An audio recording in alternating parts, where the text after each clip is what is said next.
Donc, la stratégie québécoise sur les pesticides vise à protéger la santé de la population et des agriculteurs, ainsi que les pollinisateurs et l'environnement. Quand on parle de la santé de la population des agriculteurs, on parle de resserrer l'encadrement des pesticides les plus à risque qui vont être utilisés en milieu agricole. Et pour les pollinisateurs, réduire leur exposition aux néonicotinoïdes. Et pour l'environnement, de limiter les risques de contamination. Tout ça en misant sur des actions qui vont être adaptées aux différentes clientèles concernées, dont pour le milieu agricole, un accompagnement des agriculteurs.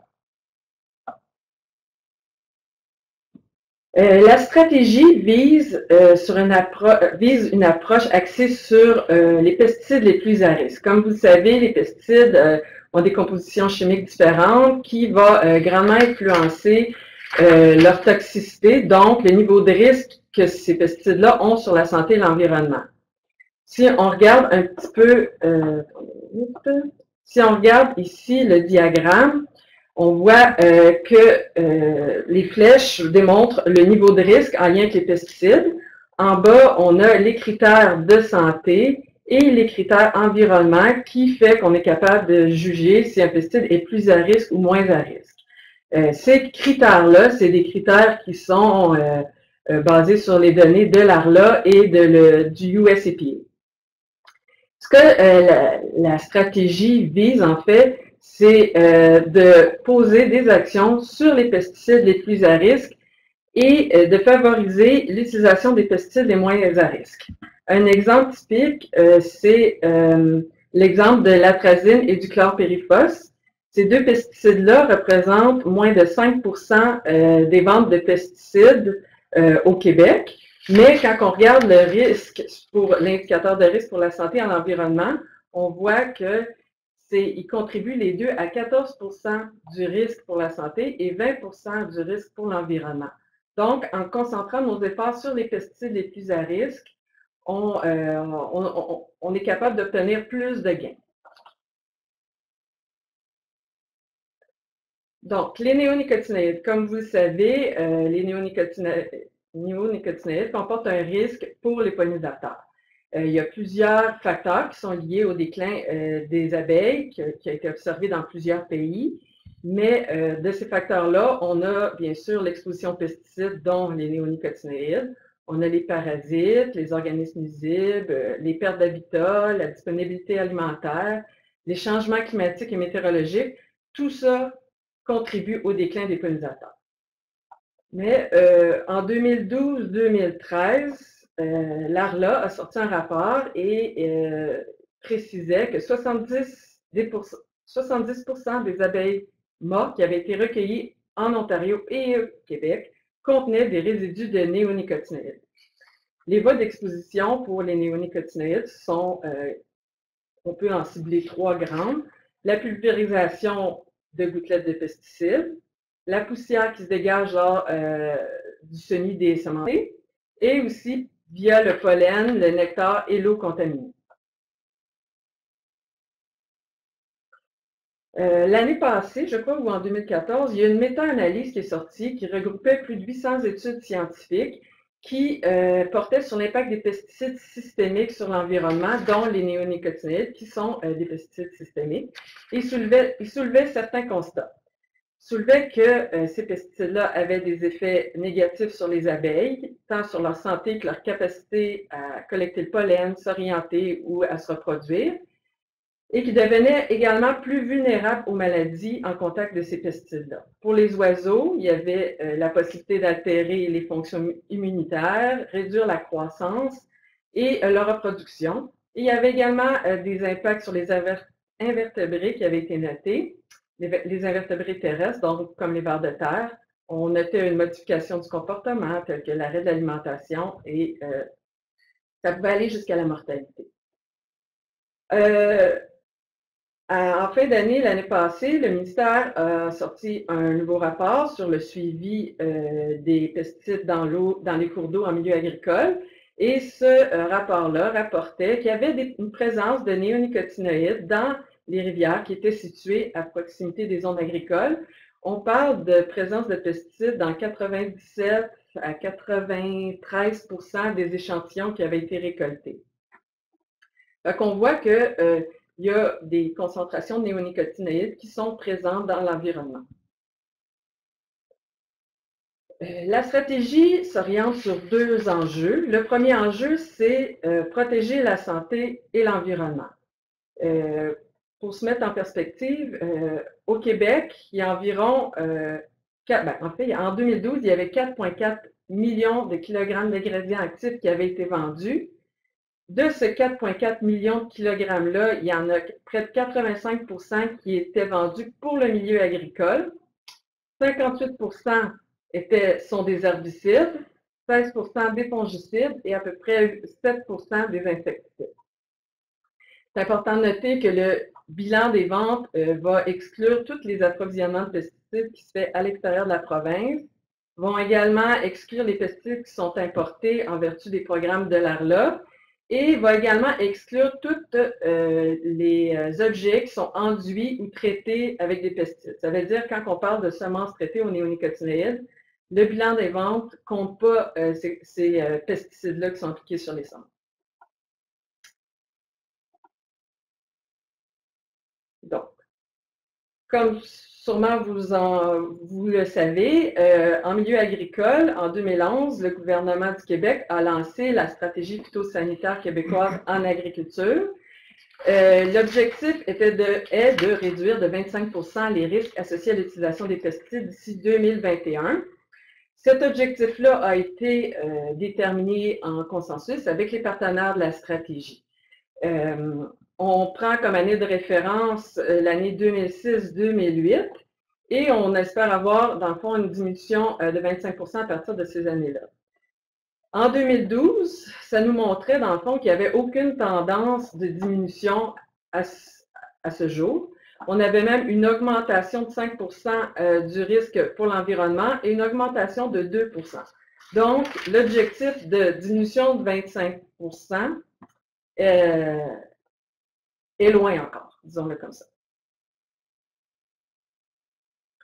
Donc, pour protéger la santé et l'environnement, le ministère a pris pour orientation, premièrement, de réduire l'utilisation des pesticides plus à risque pour la santé et l'environnement, avec objectif d'exiger que l'utilisation des pesticides les plus à risque, utilisés à des fins agricoles toujours, soit préalablement justifiée par un agronome dans 100% des cas, et également favoriser l'utilisation des pesticides les moins à risque par l'introduction d'incitatifs économiques comme les redevances, les permis et les compensations. La deuxième orientation pour cet enjeu-là, c'est diminuer l'exposition de la population aux pesticides. On parle ici d'augmenter les distances d'éloignement lors de l'application de pesticides près des zones habitées et également de renforcer le respect de la loi sur les pesticides et ses règlements. Tout ça, dans le fond, va aider à favoriser également l'atteinte de la stratégie phytosanitaire québécoise en agriculture. Le deuxième enjeu, parce que je vous disais qu'il y avait deux enjeux, le deuxième enjeu, c'est protéger les pollinisateurs contre les néonicotinoïdes. Comme on sait, les semences traitées aux néonicotinoïdes sont utilisées sur près de 100% des superficies de maïs et plus de 50% des superficies de soya au Québec. Le Sérum a fait une étude et a permis de dégager comme constat que l'utilisation systématique des semences traitées aux néonicotinoïdes n'était pas fondée, car souvent était utilisée de manière préventive sans qu'aucun problème d'infestation des ravageurs de semis ait été identifié. De plus, une étude qui a été réalisée aux États-Unis a révélé que l'utilisation de semences traitées aux néonicotinoïdes ne permettait pas d'augmenter significativement les rendements des cultures de soya comparativement à l'utilisation de semences non traitées. Et le sérum, encore une fois, a révélé que l'utilisation des semences traitées aux néonicotinoïdes pour le maïs n'engendrait pas d'augmentation significative de rendement, et ce, même quand il y avait une faible présence de ravageurs des semis dans les sols. Donc, de ces constats-là, le ministère a pris comme orientation de réduire l'utilisation des néonicotinoïdes. en fait, d'exiger que l'utilisation de néonicotinoïdes à des fins agricoles soit préalablement justifiée par un agronome. Et ça inclut toute application de pesticides ainsi que les semences traitées aux néonicotinoïdes. Également, on favorise l'utilisation des semences non traitées aux néonicotinoïdes par l'introduction d'incitatifs économiques. Encore une fois, redevance, permis, compensation. La seconde orientation, ça va être bien sûr de développer les connaissances sur l'utilisation des semences traitées au Québec. On veut être en mesure d'établir un bilan de vente des semences traitées qui se fait au Québec.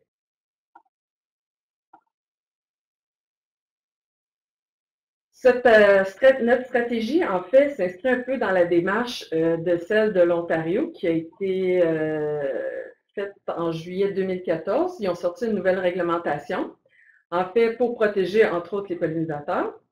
Dans le fond, nos deux approches obligent à recourir à un professionnel en agronomie pour justifier l'utilisation des semences traitées. Mais nous, notre approche va un peu plus loin. En fait, on oblige de recourir à un agronome pour justifier l'utilisation des pesticides les plus à risque. On parle notamment ici des néonicotinoïdes, de l'atrazine et du chlorpyrifos. L'ensemble des cultures, et non seulement le maïs, soya, vont être visés pour les pesticides les plus à risque. Et il va également avoir des distances d'éloignement, comme je l'avais dit tout à l'heure, qui va s'appliquer pour les pesticides les plus à risque proches des zones habitées.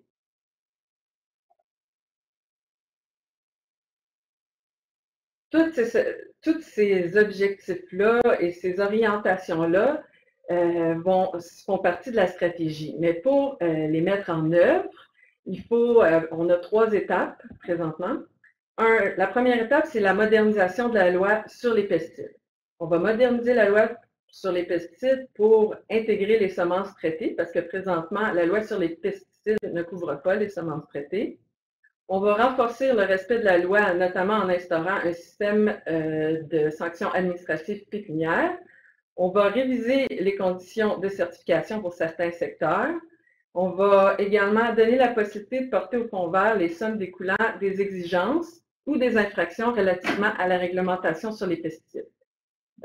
Pour ça, pour la modernisation de la loi, le dépôt d'un projet de loi est prévu pour la fin de l'hiver 2016. Ça veut dire bientôt.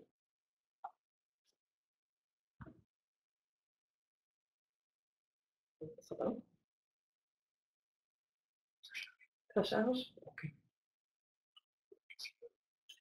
Je vais juste continuer à dire que c'est important de préciser qu'à chaque étape de ces étapes-là, puis des prochaines étapes, il va y avoir des consultations qui vont être faites par les secteurs visés et pour... c'est très long. Ah oui? OK.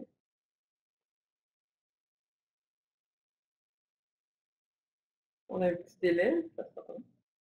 Ben, si eux, ils voient, je la connais par cœur. Ils devraient l'avoir. OK.